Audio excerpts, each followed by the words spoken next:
Hello, hello, hello, everyone. Welcome to Apocrypha. I hope you guys are all doing well. Sorry, no transition, just that was a very cold, sharp transition uh, because I'm back over using UBS. OBS, because the app that I was using, which now I can't remember what the fucking name of it is Prism Live Studio, is now, you know, charging for using it and putting a watermark on it, and it's just yeah, no, not cool. I mean, charge for some extras, but don't put a watermark on my scripts on my stream.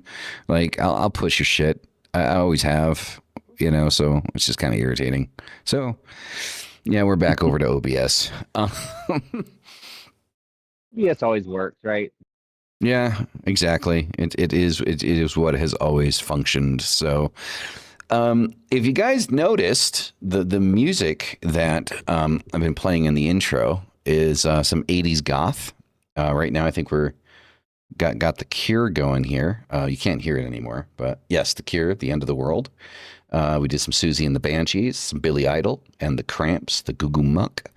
And the reason for that is because we are going to dive into the 80s today and parallel it with some shit that's going on that I've recently been reading and watching, which I am lovingly calling the Satanic Panic Redux. And that's taken from that game. That's something Redux or something. Metro 2033 Redux. Yes, that's it. That's it. That is an amazing series, by the way, if anybody's ever interested. It's in my top I have five. them. I have them. I've barely played them. I played them all, bought the books. I'm reading all the books now Okay. that they're based off of. Okay, cool. So yeah, so I'm affectionately calling it the Satanic Panic Redux because, yeah, it's yeah, and the thing is, maybe I have all of them because I got them all on like super cheap discount, so I have all the games. I just I'm playing the MetaQuest, the 3D one, and it is scary AF. nice. Terrifying. So I'll definitely dive in. I need to finish Doom first, though. Right now I'm fighting Cthulhu. I still haven't been able to beat him. So, well, they don't call him Cthulhu. They call him the Old One, but it's fucking Cthulhu. Same thing. Yeah, exactly. So if you guys haven't played the new Doom Dark Ages or whatever it's called, it's a really good game. I've been milking it for the last month or so. What's it called? Doom what? Here, I'm gonna put up my Doom. Xbox app. No, it's Doom Dark Ages, I think it's called. I had a severe Yeah, Doom the Dark Ages. Yeah. I had a severe emotional reaction to Mass Effect ending that trilogy. So I need something else to play. Well, I mean, Doom is like definitely not going to pull an emotional cord. Well, I could have been diagnosed with post-game depression, which is an actual diagnosis. Really? Yeah, it was bad for like a week. Even Brad commented how weird I was. I have Stalker 2, Maeve. I do have that. I've never played it, but I have it. Yeah, no, the Mass Effect games, there was one, I think it was Andromeda that I played that I really, really enjoyed. I'm playing Andromeda now, but I don't like it as much. So Borderlands 4, I have not played it. To be completely honest, I haven't played really any of the Borderlands games. I have all the way up to Borderlands 3. And the artwork gives me a headache. I love it. I love the way it looks, but it gives me a headache. And I've tried.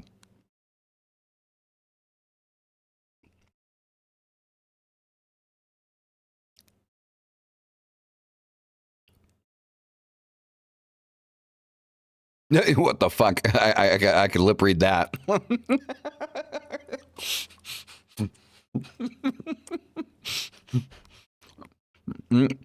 Mystic shit broke.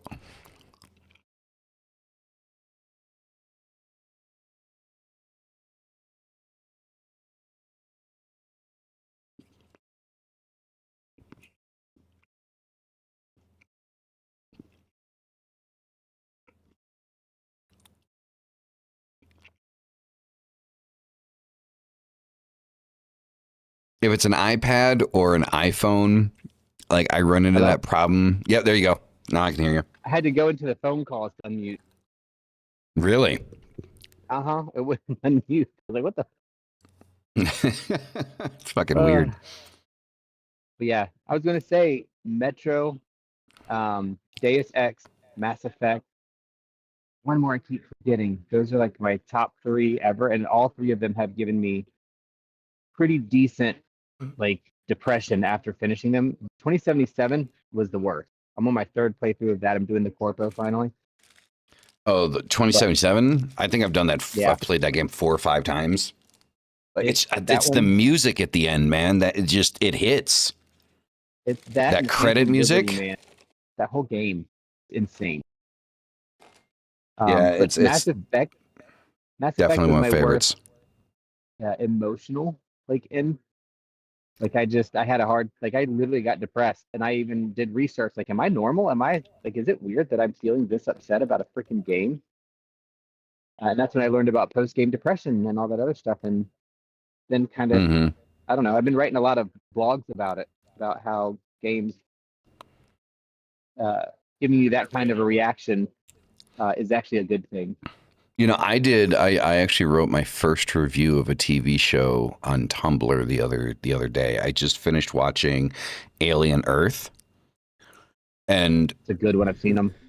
oh, as someone that is a fan of the Alien franchise, I went into Alien Earth with like a very cautious anticipation. I fucking love that show. I really hope FX fucking renews it.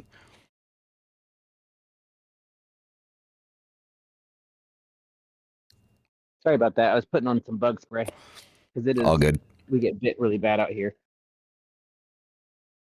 We didn't want to get it in everybody's face. Okay. I'm hyper tonight if you can't tell. Hmm. I've turned from being sick. So, when you get that first day when you're not fully sick, you feel a lot Yeah. better. Yeah, you get a little bit of energy.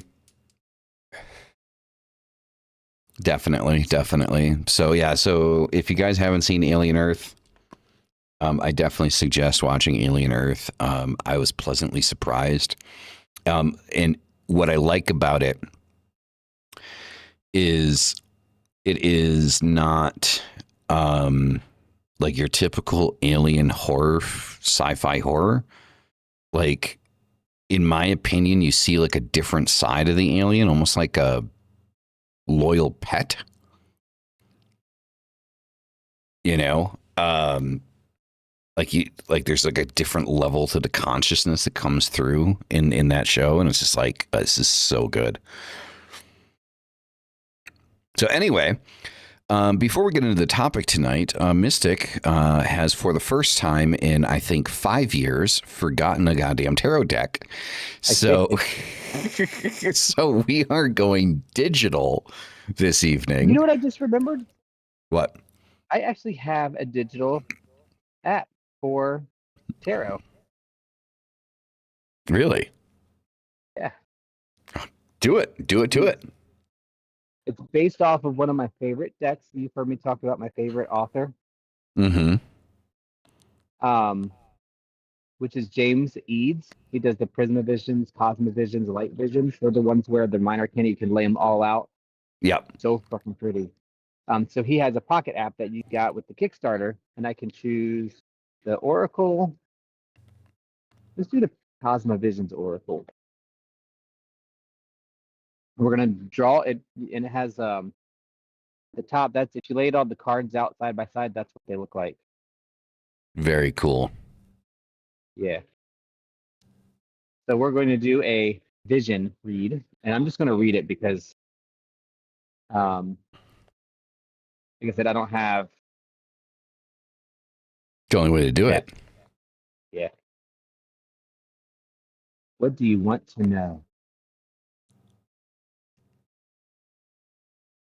We got the 8 of birds, 6 of birds, and a reverse soulmates card, which the soulmates is the lovers. Um, Okay.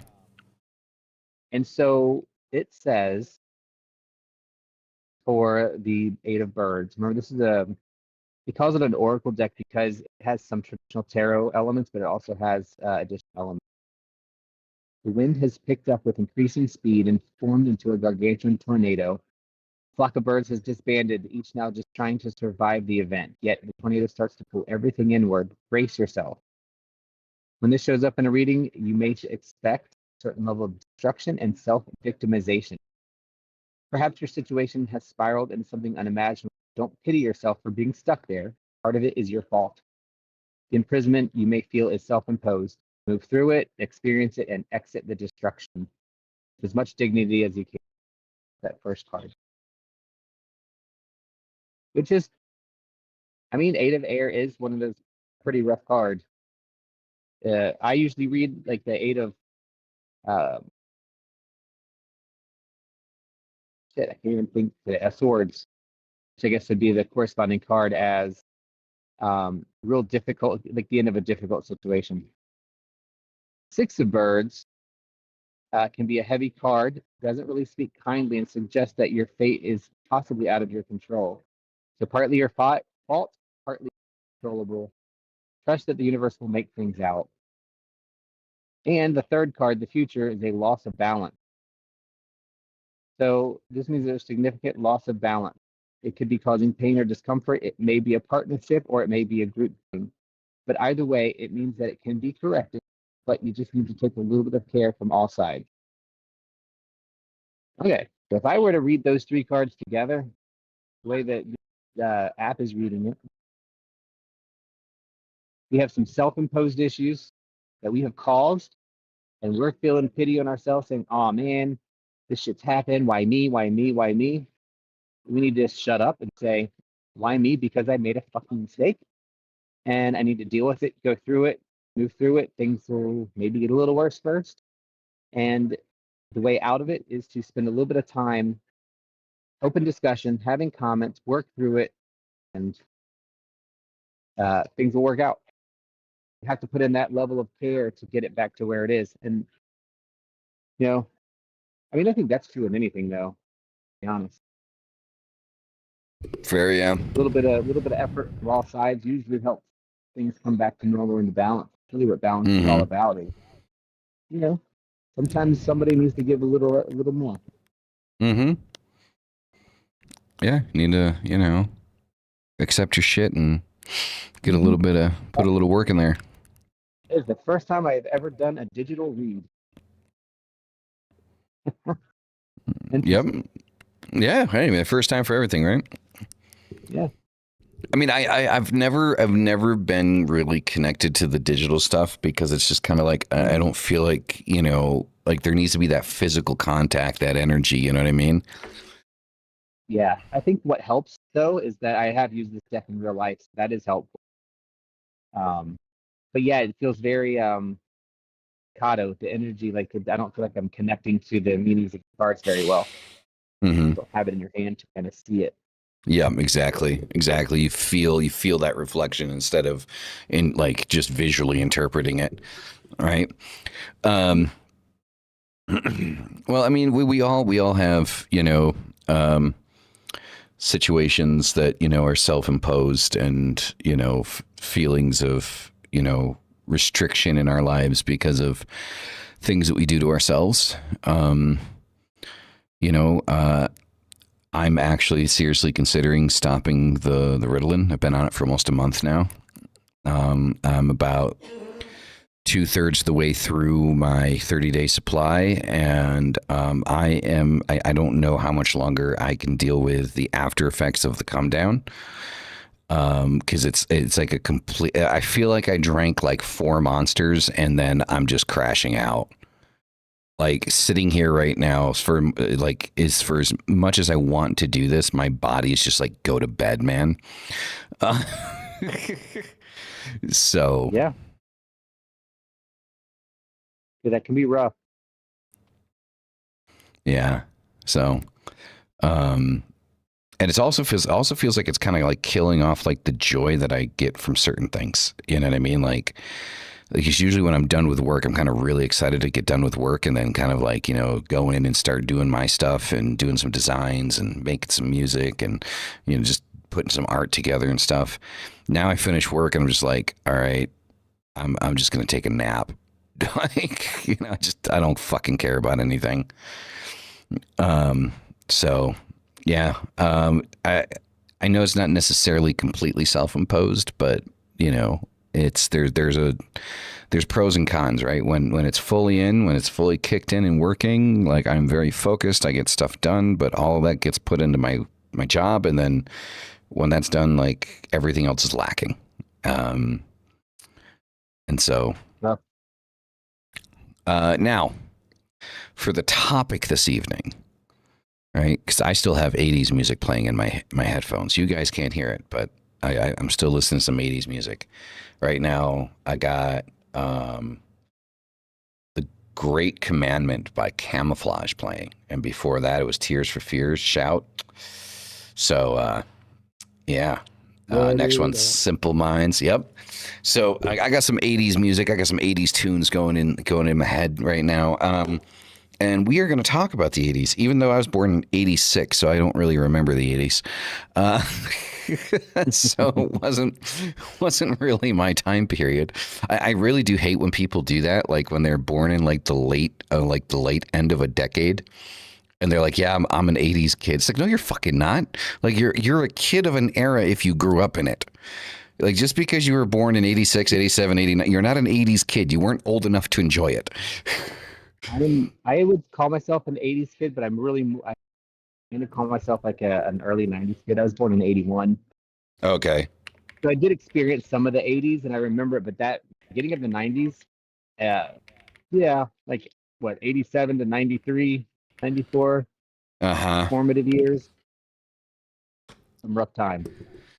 Yeah. I mean, but you did grow up, like you were old enough to remember, like you were a child, an adolescent, during the 80s, Yeah. at least a good part of it.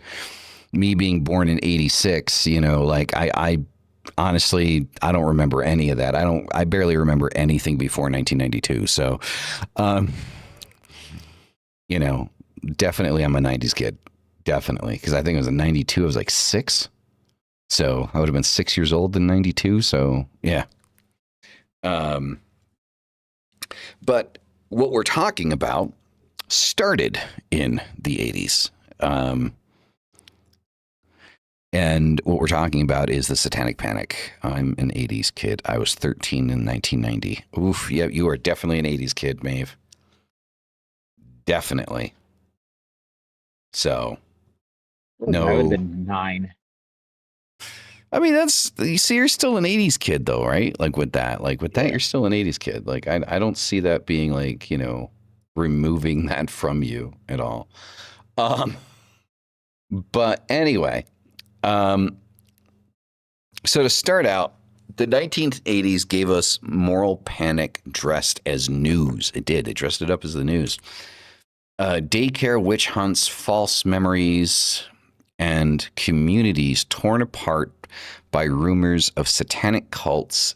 Decades later, the same script is back, this time with podcasts and conspiracy channels preaching about a global satanic cabal. And tonight, we're pulling the receipts and comparing then. Tell me the receipts. Right? And comparing then versus now. Right? So it's not about denying abuse. This is the first thing. Like, just like I did in Satan and Coffee, I'm going to do the same thing here. We need to put this out there. This isn't about denying abuse or, saying that abuse didn't happen, right? Because abuse is real. But about showing how fear and myth making can create mass hysteria is what we're going to be talking about. So first, we have to talk about the original panic, right? Oh yeah, we did call it like 5 years ago. We knew it. Like when the show when it was still first, was it the Malice Experience? Like I called this shit. Like, I think everybody knew it's coming back around. There's just a new enemy now. Mm-hmm. Yeah. Well, I mean, the thing is like, so there was something. So I watched the We're not going to be talking about Yeah, we're not going to be talking about Charlie Kirk, but I did watch the whole memorial thing or whatever the fuck it was, the wake or I don't that was know. weird.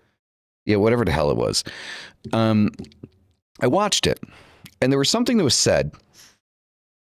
One thing that I think a lot of people might have overlooked, and it probably didn't click in somebody's head because if they weren't really paying attention and couldn't get over the fact that this fucking thing was, instead of being in somebody's living room with some cake and drinks, it was a fucking mega church. So maybe people weren't paying attention, but there was a phrase that was used talking about Christianity, and specifically the Christian nationalist type of Christianity in this event, and they said it was a resurgence of faith. And in the sense that they were talking about it, and it was, if you watch it for context, you could definitely feel like an air of not mourning, but almost like getting battle ready is how it felt. That's what it felt like. And it's coming. It's coming, guys. It's coming. I'm telling you, it's coming. Like what we're going to be talking about tonight is nothing compared to what's right around the corner. I promise you this. One second. Yeah, I mean, it sounds very ominous to say it that way, like it's coming, but unfortunately, I agree. I don't think it's going to be quite as blatant initially. I feel like this whole round is going to be a lot more insidious, but ultimately, it's gonna be a nightmare. It is. It's going to be. Yeah. It's going to be. It's going to be terrifying. So, anyway, that kind of sets the stage. But to get into this correctly, we still have to talk about the 80s, right? And so with the original Panic, we had the McMartin Preschool case, right? 7 years, $15 million, and no convictions. Okay. Then there's the quote unquote recovered memories and suggestive interviews fueling false testimony that consistently happened throughout the whole thing. Media amplification. So you had talk shows, Geraldo specials, best-selling paperbacks, all about this, right? So all of this stuff fed the hysteria, right? All the stuff that was happening. I think the only person that had any, at least at that particular time, that had like some semblance of logic was the FBI's Kenneth Lanning, which did a report that no corroborated evidence of organized satanic ritual networks, that there's no evidence of it, that it actually exists. None. Right? None. And even with that, most people swept that report under the rug and ran with it. I mean, I can't remember who was the president. It was Bush. Bush Senior was the president at the time, wasn't he? I have no. I'm pretty sure it was Bush Senior, and like, it wasn't him specifically, but I'm pretty sure his wife was was part of the problem here. The same reason why, like, we have that. Presidents' wives are the same reason why we have those little stickers on CDs that say parental advisory. Pearl clutching at its finest. Because a president's wife was offended by lyrics on a CD. So, anyway, so that was the primary. That's like a very quick, rundown, of what was actually happening in the 80s. Now, Mystic, what do you remember? So I remember, like, I'm not trying to. Let me preface. I'm trying to think of what I remember, not what I know now about it.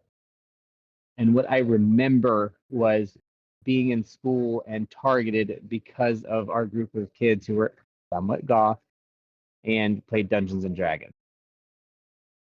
That's what Oh, I I remember. remember. Yeah, Like I actually remember the Dungeons and doing. Dragons shit.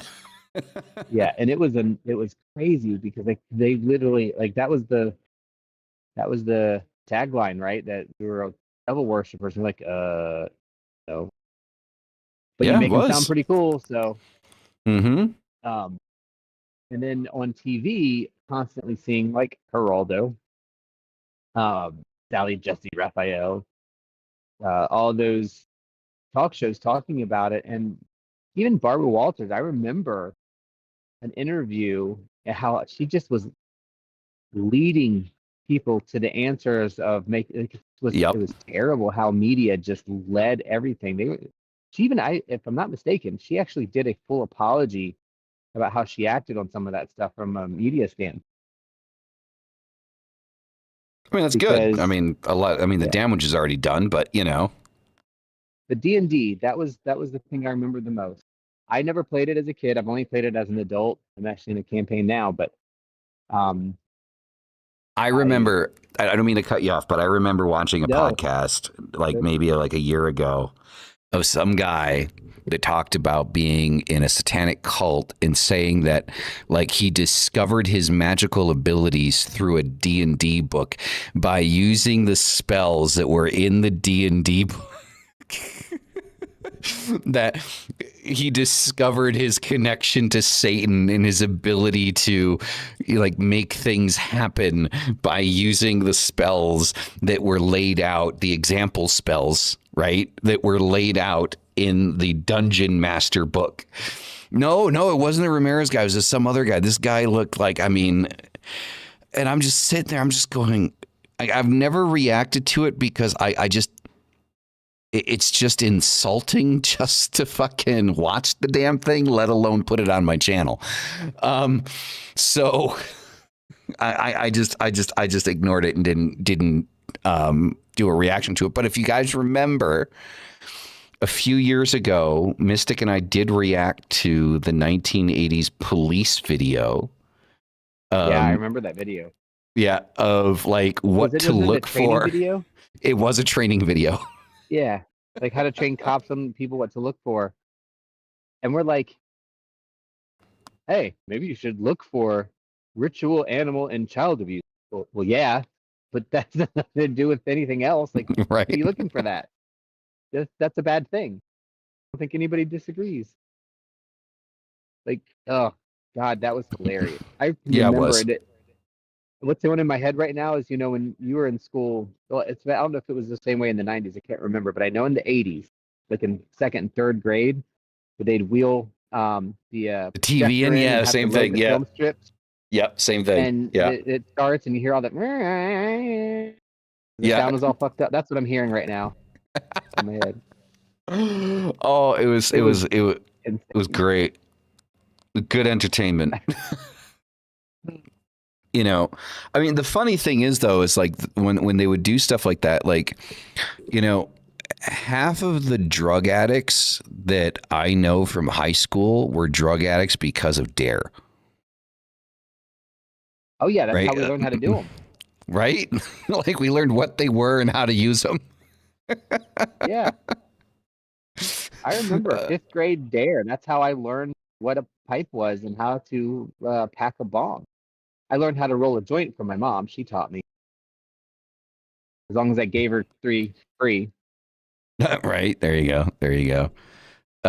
But yeah, like I think that's why the Dare isn't in schools anymore because like we knew like we knew what pills to look for because of Dare. Yeah. Right. We knew what pills to look for because Dare had like all the pills in a little glass case and shit. We're getting a little bit off into dare and drugs, and it's reminding me of what, as an adult, looking back on that stuff from with a different perspective, how life has changed on Satanic Panic and all this stuff. It just seems like, when we all know this, nothing unites people better than a common enemy, and if there isn't one, Mm-hmm. you have to make one. Yeah. I mean, that's what You happened have in to have something 9/11. to rage about. It makes no sense. 9/11, Pearl We're not Harbor. designed for that. No, I mean, well, the thing is so there was a conversation that I was having, like earlier on, tonight with Dyra's brother, and there was a point that came up that I had mentioned. I started talking about kind of like the genetic like malformalities of the human brain because of the fact that we have such contact with so many people that we intertwine. Like we're tribalistic people, and we're tribalistic people for a reason. In our development, we have psychologically learned that there is safety in numbers. Like when we go back to hunter-gatherer, there's an understanding that working together in a community increases the likelihood of survival. And communities back then, even in indigenous peoples, we're talking maybe 30, 40 people, maybe 100 at most. We were never designed to be able or understand how to incorporate thousands of people into our tribe. We were never designed that way, right? And so I feel that all of the connections that we have to people, all the information overload that we have coming at us every single day is fucking up our brains. Go ahead. You got a thought. I see it. I see it. Go for it. And this is a newer thought. I agree with that and have for a long time. But I remember I mentioned before the video that I talked about. I'm not going to share it only because that's going to derail the topic, right? Right. So we'll leave that out. But one of the things that she talked about, which I thought was very interesting, and it has me thinking today, so I don't know, my thoughts might change. I agree, and I've said this on a previous shows, that with all of this access to stuff, we're just not meant for it. But we're also very adaptable. Human beings are meant to have neuroplasticity for a reason. We're meant to think differently. The problem is we haven't critically thought this different. We can still have tribalism and be close to our communities, but access to social media and to all these other people does have its benefits of giving new perspectives, and has apparently, again, new to me, has helped people get out of significantly abusive cultish behaviors and systematic systems.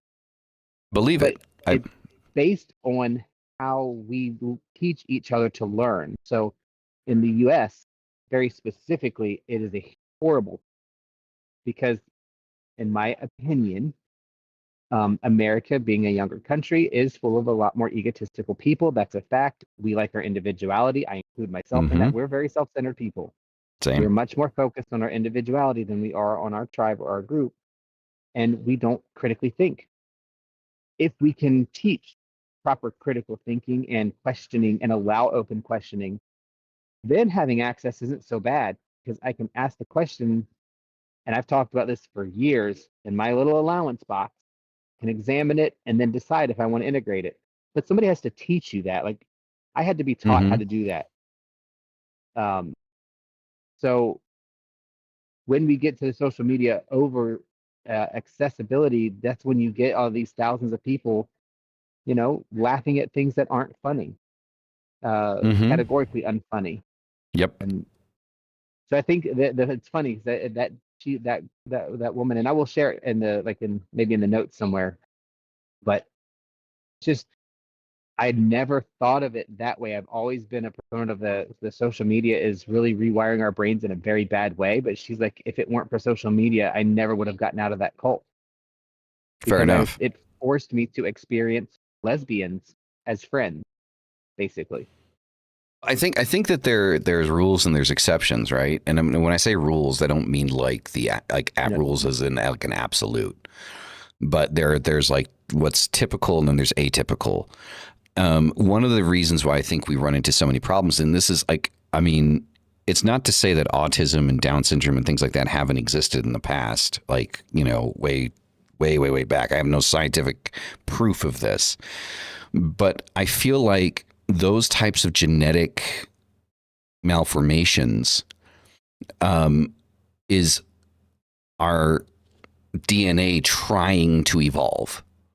like not knowing where to go, but trying to evolve. Because if you think about any other species on the planet, it has evolved perfectly for the situation and circumstances that it's normally in over generations and generations of living that way of any other species. Now, you can argue that human beings have psychologically evolved, and this is 100% true. Our brains are evolved in ways that no other species on the planet is.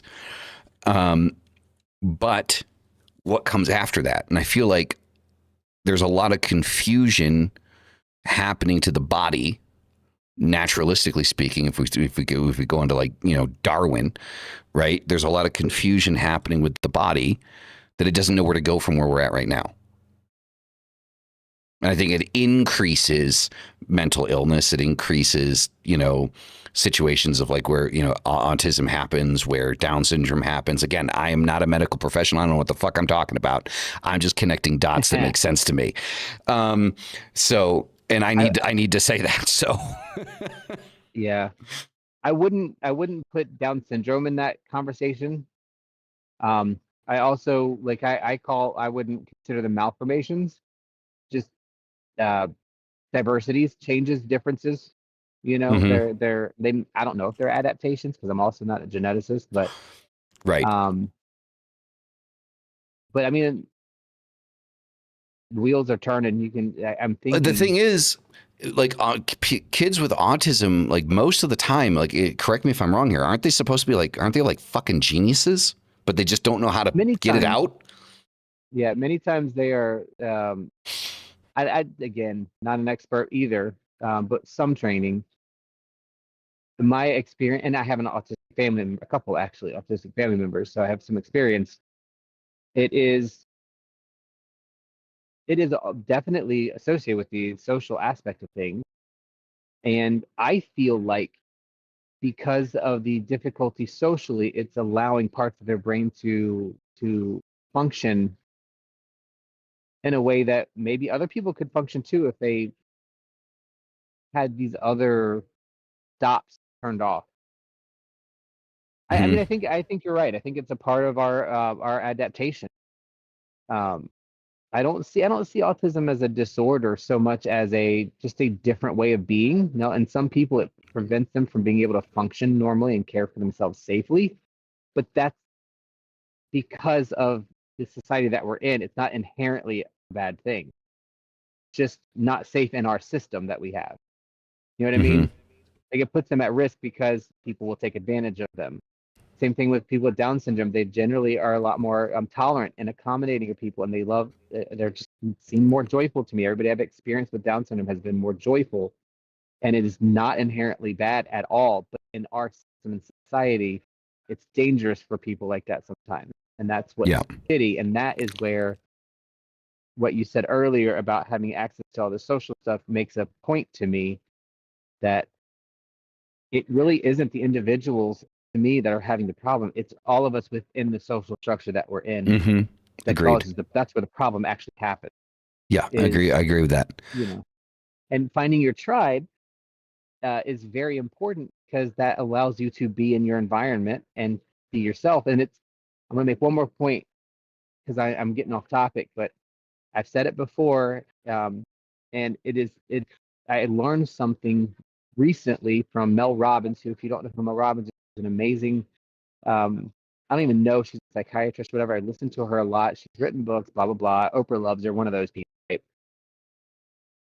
But she does this lots of YouTube stuff. If you're interested, if you like therapy type stuff, she's amazing. She has a book called Let Them. Highly recommend that too. But she talks about fitting in versus belonging. And this is a human thing.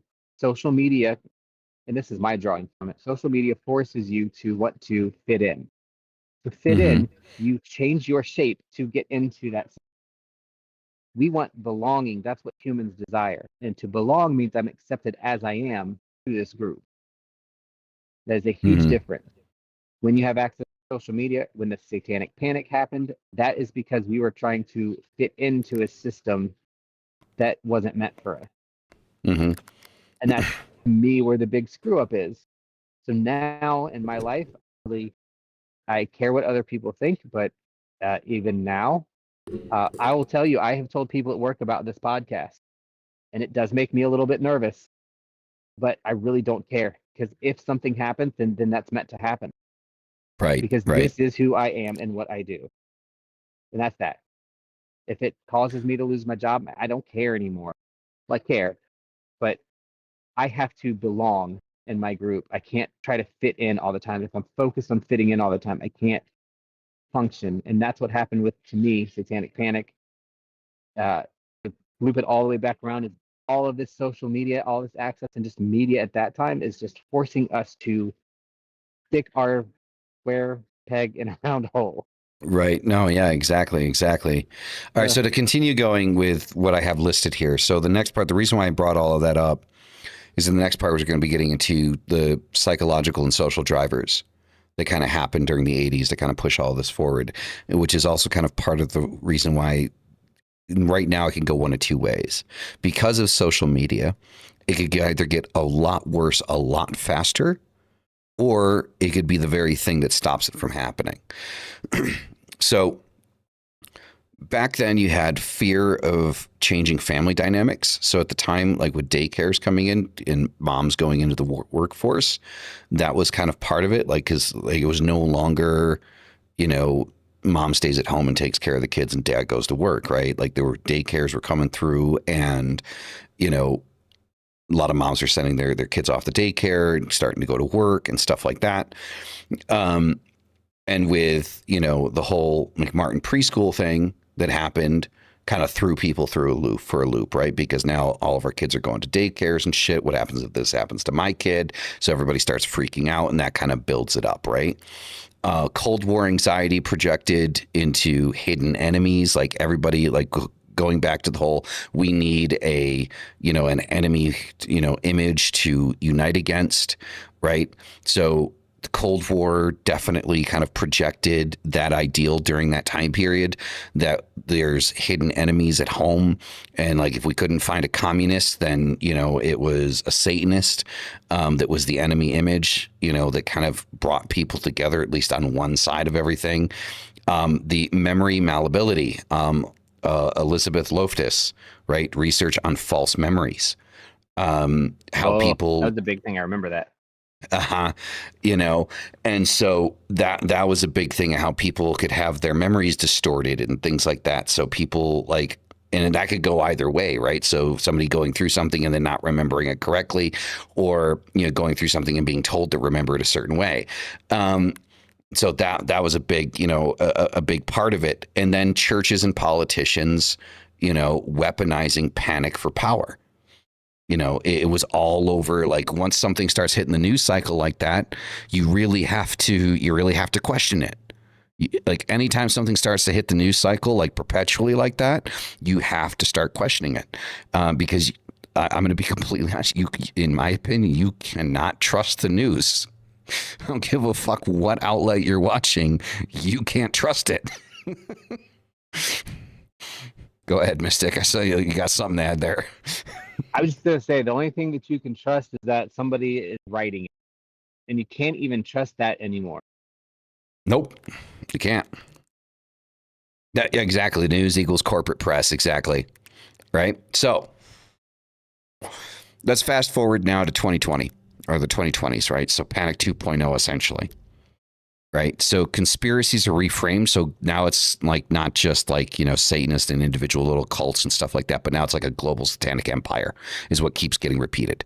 That there is and with Epstein is like the fucking, you know, poster child for this shit, because Epstein is proof in the pudding, so to speak, that there can be giant networks of shit going on that we don't know about, so long as the people have enough money to keep the shit covered up, right? And so that people are using Epstein as kind of like the poster for, you know, this satanic empire, right? And it's why Epstein is now dead, right? He didn't kill himself. He was knocked off, right? Because, you know, he was the one that had like the deeper connections to this satanic empire. fucking Blair White interviewed a woman that was apparently a fucking victim of like Epstein's Island. And, like I talked about this in Satan and Coffee, Blair White's going on and on. Why is nobody talking about this? Why is nobody talking about this woman? And then she holds up like a drawing that my 11-year-old could do of a lizard person and says, this is what I saw Epstein turn into. And it's like, well, that's why nobody's fucking interviewing her. Because she believes in lizard people like fucking Alex Jones. The fucking frogs are gay, right? People. So it's just like, so it's like, oh, and all of this shit perpetuates it. And the problem is it's starting in the social media spaces. So there are people that I used to listen to that are right leaning, or were right leaning. Now they're just far right. And I do make that distinction. I do call them far right. I'm sorry. In my opinion, Blair White used to be right leaning. Now she's far right. And same thing with a lot of the people that I used to listen. Milo Yiannopoulos. He used to be right leaning. I used to listen to him a lot. Now I consider him far right. What's the other guy? What is this? He has a thing called Mug Club. What the fuck is his name? Steven Crowder, right? An absolute piece of shit human being. And I have no problem saying that, because there have been videos leaked to how that motherfucker treats his wife, is now his ex-wife. He's an absolute fucking piece of shit. Used to be right-leaning and now is far-right. And he's the one that started the whole college campus thing, going to college campuses with the whole change my mind thing, right? So all of these people that I just mentioned, I used to consider right-leaning and provided a different perspective, and now are all far fucking right? Far right. Like, take with that how you will.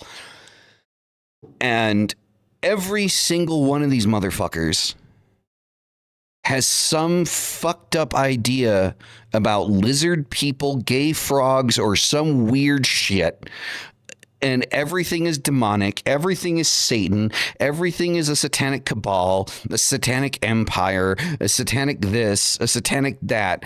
And it starts with the social media folks. And then it grows out. The news starts to pick it up, right? And then it falls down like a hammer on fucking all of us. And so, yeah, that's another fucking right. That's another one, right? And so every single one of these motherfuckers has lost their goddamn mind. And so I don't know what it is about people that are like right leaning that inevitably need to become Christian and then start talking about lizard fucking people. Like, what is going on? Like, what the fuck is happening? Why is this a thing? Like, I mean, you think I'm joking, but I'm not. I'm being 100% serious. It is absolutely ridiculous. And unfortunately, most people that like on the left don't see this shit happening because they're not paying attention to these dipshits on the right. But I like, these are people like I've listened to because like some of their opinions, like, okay, yeah, that makes sense to me. Yeah, that makes sense to me. Okay, I can back that up. And then over the years, they go a little bit deeper. And then a little bit deeper, and then a little bit deeper. And then you got to sit there and you go, what the fuck are you talking about? Like, either you keep your sanity, you go crazy with these motherfuckers, because you're just like, what the fuck? Like, and I just, I just stopped watching. I was like, I can't do this anymore. I really can't. These guys are fucking insane. But they're perpetuating this idea of this satanic panic. And these people have not hundreds of thousands of followers. Millions of followers, millions upon millions. I think Steven Crowder has something stupid like fucking, I think he has more followers than fucking Apple on YouTube. Yeah, I honestly don't know Steven Crowder. I've heard the name come up here and there, and I just don't engage. But Don't watch it unless you want to be really pissed off. Don't watch it. I probably will now, but just don't like. Because they're grifting, right? Like we know that they don't act, that like the lead person, they're doing that to dupe the people. These people are charismatic and they know what they're doing. I don't even never heard a word, but I can almost guarantee you the leaders of these things, mega churches, they do not believe a word of what they're saying. They are trying to get people to pay attention to them and give them the time of day. That's it. Mm-hmm. They want their money. Of And they are course. dumb enough. A fool and his money are soon parted, right? Yeah, no, 100%. No, I have no doubt in my mind that it's about money, because the thing is they start because they feel like they're standing up for something, and then it quickly turns into, I need something else to bitch about. So people will keep watching. It's the same thing that happened with Alex Jones. It's just Alex Jones went down the fucking, like, the rabbit hole a lot faster than everybody else. Yeah. Right. And everybody knows Alex Jones. He's the one that fucking says frogs are gay. Right. Because of something that they're putting in the water. Right. Ooh, he fell hard. Oh, yeah, he did. Yeah, he did. Like, I mean, he still thinks he's on top of the world, but I mean, I don't know. Like, Alex Jones, he's just lost. Like, he's. Yeah. Everybody who disagrees, like, it's not just like, I disagree with Christianity personally, but that's an opinion. It's a belief. Allowed to have it. Should have it. But don't demonize me at not being Christian, especially if you have never talked to me or had a conversation with me. And that's why we're in the trouble we're in. I will not demonize a person of Christianity. I've had very bad experiences in my personal life with them, but I don't demonize them. I've met plenty of people who they're fine. It's okay. But don't demonize me because of it. And even the word demonize is probably has its own connotations, right? Yep. So continuing on with this, like with the conspiracies reframed, right? So those are the people that are carrying the conspiracies. Now, what we're talking about here, like the global Satanic Empire thing, right? It's kind of like adrenochrome harvesting, right? Or like echoes of QAnon. Like if we're familiar with QAnon, like they're part of the whole thing, right? The whole conspiracy theory, you know, the whole Satanic Empire thing. Like there's videos that were supposedly leaked by QAnon that show like prominent Democratic, you know, politicians talking about, you know, being a part of some satanic cabal. Obviously, you don't see anybody's faces in the videos. And so internet replaces tabloid TV, right? So back then in the 80s, we're talking about, we had, you know, the talk shows and, you know, Geraldo and all of that shit, and Ricky Lake and Jerry Springer and all that stuff. Jesse, Raphael. Now, internet replaces that, right? YouTube, TikTok, right, are the modern Geraldo. Right, that's what's happening right now. So if you, this is what this episode of Apocrypha is about, people, is where we're drawing these parallels. Okay, where I'm showing you the parallels, like, because it sometimes it's hard to see because it's the same bullshit, just different outlets. Okay, so the internet replaces what we used to see in the 80s and the 90s and what we would call kind of like tabloid TV. Survivor testimonies online, raw, emotional, versus the same lack of corroborating forensic evidence, right? It's the same thing that's happening. We have so many interviews with survivors, right, that, you know, echo the same things that we heard from back in the 80s, okay? And then, you know, going right back into that, you know, there's still no corroborating evidence. There's still nothing that the police can pick up. But obviously what happens is it's the Satanic Empire, right? Like, you know, the police are in the Satanist pockets, right? So there isn't going to be any corroborating evidence because, they're not going to talk about it because otherwise, you know, people will get killed. Look at what happened to Epstein. Epstein was ready to talk and now he's dead, you know.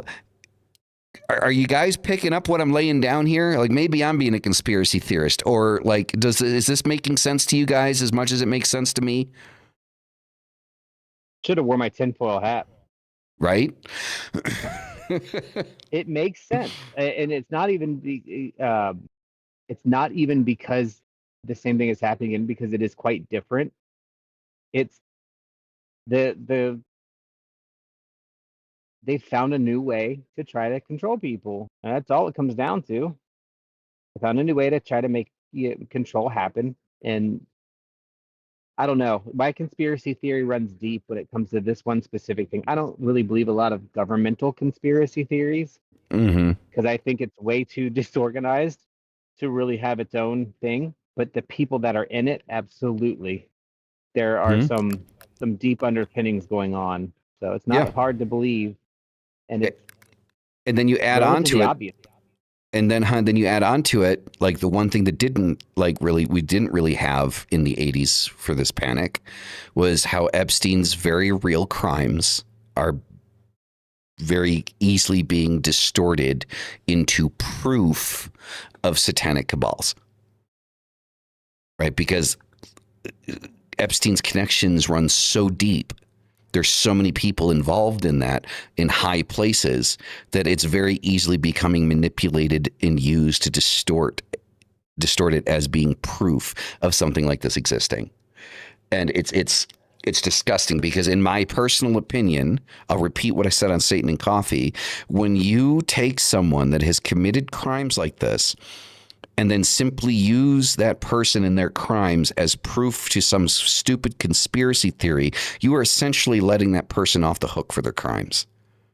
You're not holding them accountable because now it's not that person's responsibility for what happened, but there's something much bigger behind them. Oh yeah. And what do most people say? Like I was listening, I watch a lot of true crime. There's this guy, he's like, we know he, you know, killed this person. Like, they knew it, whatever. They asked him, like, were you driving a blue Tahoe? I'm like, might have been. I could have been. I mean, I'm not sure. Like, what color fucking Tahoe you were driving? Yep. Same thing. Trying to, people try to loosely associate them things to try to distance themselves from what that thing is. So certainly, if I can share that blame, I'm less responsible for it. Mm-hmm. And so what happens Ridiculous. here? So what never changes in this, right? So the moral panic pattern. Real abuse exists, but mythology hijacks the narrative, which is what happened in the 80s. It's what's happening now. What's the cost to this? Victims are overlooked, resources are wasted, and communities are divided. Okay. And Mm-hmm. non other people are victimized that never even should have been in the victim list. Exactly. I completely agree. And the convenient scapegoat, falling into what Mystic just said, Satanists or the occult, easy targets for society's fears. Parallels with today's rebranding, same panic, new vocabulary. Do you think, on that vein, do you think an atheist, like a true atheist, or a Buddhist, cares about Satan, like feeds into the satanic, or is it just Christian? I don't think that they And I care ask as that because I much. wonder, yeah, I wonder if that line is, because that's where I draw the line. My line, it seems to be religious, not political, where I think things are separate. Right. And I think it's, unfortunately, Christian nationalism as a thing itself is really behind most of this. Yeah. And also quickly to respond to something that Tresap said, um, right, is that if they would do any occult research, they would know that it's, to another being entirely, or like you would know Yeah. that like what everything's about. Here's the problem. Back in the 80s, to grant you, there wasn't the internet and the ease of access of information, but there were still books. People had lists of books that they could go to, that they could learn about how things were. And some people did, and then they cherry picked information and made things look worse. And that's the exact same thing that happens with the internet. And it's just a lot more of the information they can cherry pick out of and make things look a lot worse. They're going to end up doing the exact same thing. Nobody's going to take the information that's being presented to them and go, oh, okay, I understand this now. No, they're going to take it and say, well, I can use this point, this point, this point, and this point, and I can make this look 5, 10 times, 100 times worse than what it already looks because of information you told me to look at. And unfortunately, that's what's going to happen. Mm-hmm. Oh, definitely, for sure, absolutely, 100%. So now the lesson and takeaways here, I mean, I'd like to sit here and say like how practitioners can respond. Honestly, I think the best course of action is just not to respond. Is like somebody comes at you with this type of shit, just let it roll over you. If you have to respond, try to be as clear as possible, be as educational as possible, and separating like the symbolism from criminality. Right? Don't allow the symbolism to be overlapped with the crime. Right? Keep it separate as much as you can. And then push for evidence. So like evidence-based justice for survivors instead of rolling into the argument that can't be proven or disproven, right? Because believing in a satanic cabal is the same thing as believing in God, right? You can believe that it's there, but there's no evidence of it. So you can't prove it or disprove it because it's based off of belief. So stick to the evidence, stick to what's actually there, maintain your arguments factually based, what actually exists, not going into the argument of whether or not there was a nightclub in Manhattan that had child death matches that fucking prominent politicians and actors were paying to attend, because there's no evidence of any venues, bodies, or anything that corroborate the existence of such a thing. So, just keep it like that. And then our responsibility as the occult community, stop feeding the characters. And well, if you got another one, add it. I do. I think we have an opportunity as occultist people who have made active decisions to learn about things that are outside of the norm and try to interpret them, can really help people just critically think by our interaction. I have conversations all the time. Looking information up is not reading. Learning how to research things, learning how to think. And I think that's like something the occult can do, because we do that a lot. I wanted to learn more about my spirituality, so I read entire manifesto basically of the Temple of Set. Mm-hmm. Very informative, not for me, but I'm able to make an informed decision because I've read it, I've looked at it, and I've thought it through. Didn't make me a sinner, make me a bad person, didn't make me a Setian or session, whatever they call it. And it's okay for Christian people to do that too.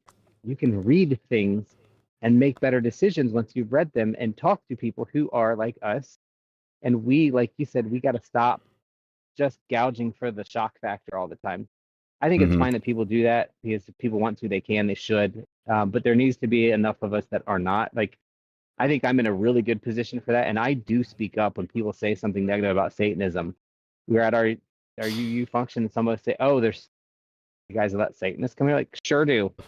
And if you knew them, you would too. And we have to do that. Yeah, 100%. I completely agree with everything you just said. So, Summer Witch, to answer your question, do I think that Epstein worked for the CIA? I have no fucking idea. I think what I think about that is simple. I think that the victims need justice. I think that somebody needs to be held accountable. I think that eventually the list needs to be released. I'm gonna push out an unpopular opinion here. And then this is more of a hope than anything that's factually based. There are a lot of people, a lot of prominent people on the Epstein list. And I feel that because these people have a lot of financial resources, if we were to just drop the list with all the names, a lot of people are going to run like cockroaches and hide under rocks that we're not going to be able to fucking find them under. And so taking our time and slowly gathering enough evidence to be able to arrest these people before publicly releasing the list makes a lot more sense to me than just saying, well, here it is, do what you will. So then now there's mob justice on top of everything else. So I'm hoping that what is happening is tactical, and not tactical in the benefit of the victims, and not tactical to the benefit of the perpetrators. But there's no way for me to know which direction that's going, because it can go either way. We don't know. That's just the fact of the matter. We don't know. Do we want the list released? Yes, we do. But I also have a great understanding that when it comes to Jeffrey Epstein, or what was it? Jeffrey Epstein? Is his name? Full name, right? Yeah. Yeah. Okay. So when it comes to Epstein, the people that moved in his circles, Rich does not begin to describe the type of people that moved in his circles. Those types of people, their fucking money has money. Right? They're ultra rich. They have like you've heard of fuck you money. That's fuck you money. So there has to be tactics with the list. There's a club and we ain't in it. Exactly. And I don't want to fucking be in it. I'm going to add that on there as well. So I'm hoping that what's happening, trying to be a logical individual, that what is happening is a tactical move to make sure that when we do go after the people on the list, that we are able to put them away and their money can't help them. That's what I'm hoping is happening, because everybody keeps saying release the list. And it's like, yeah, that's a great sentiment. But what happens if we just drop it into the hands of the public? People disappear and nobody gets justice. Don't care who's on the list. So I just want to make sure that if anybody needs to be arrested that's on that list, they can get arrested. And I'm hoping that that's what's happening. Yep. It doesn't matter if they're left, right, up, down. They're on the list.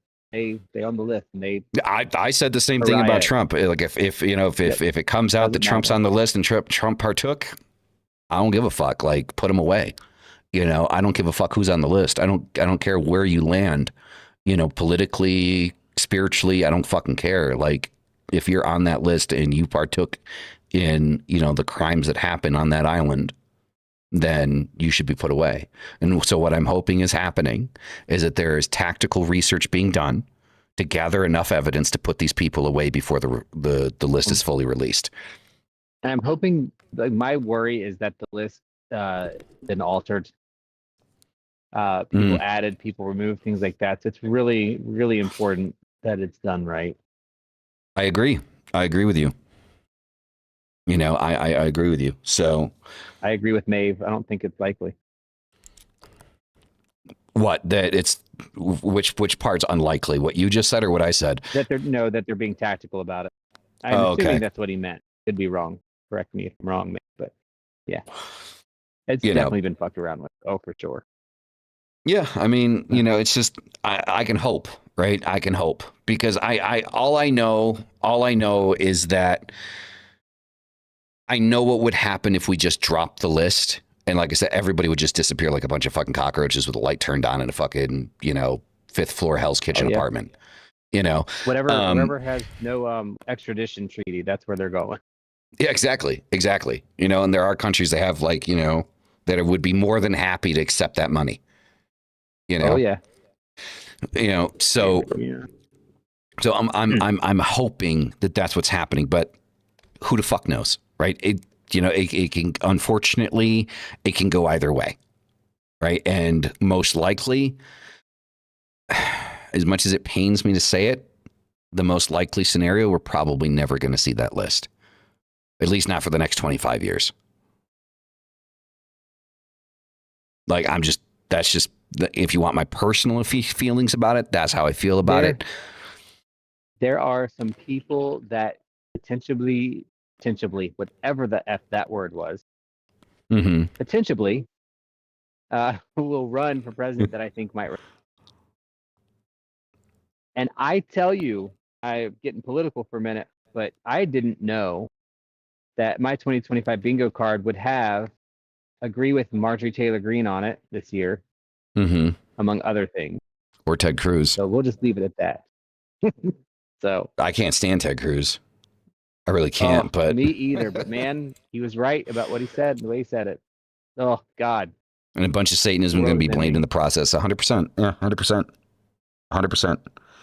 So closing remarks for myself. I do not believe that the Satanic Panic vanished. I don't think it ended. I just think it evolved, and it's starting to build momentum again. And don't mistake myth for map. Investigate crimes, not costumes. Panic doesn't protect children. Truth does. And at the end of the day, that's what this episode is about, is when children go through hell, can we not use their trauma as an excuse to attack a religion that we disagree with? As human beings, talking to you Christians, because it's kind of disgusting, right? So that's it. Those are my closing remarks. Mystic? I don't believe the Satanic Panic is returning. I believe it is going to be the Satanic Crusades. Because there's not going to be any panic. This is going to be outright. And I think, I mean, it's going to be outright annihilation or attempts at annihilation, whether it's physical, mental, social, of anybody who is not under the purview of a very specific type of Christianity in the United States. I believe people will have to leave the country, and I also believe that it will be anybody who is outside of that specific group will be Satanist, period. Yeah. They're not going to be panicked. They're going to panic everybody else, but they're not going to panic. This is controlled. So you're saying another burning times, essentially. Uh-huh.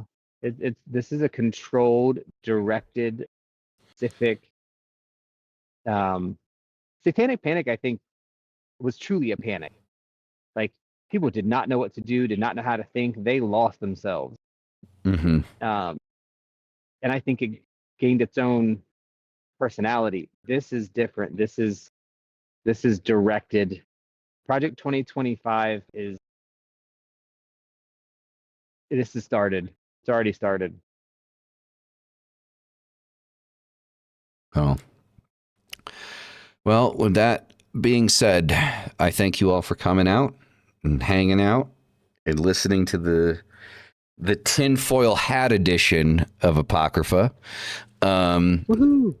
And I do hope that there was something in this that is of value to all of you. As always, you guys are fucking amazing. You're the reason we do this.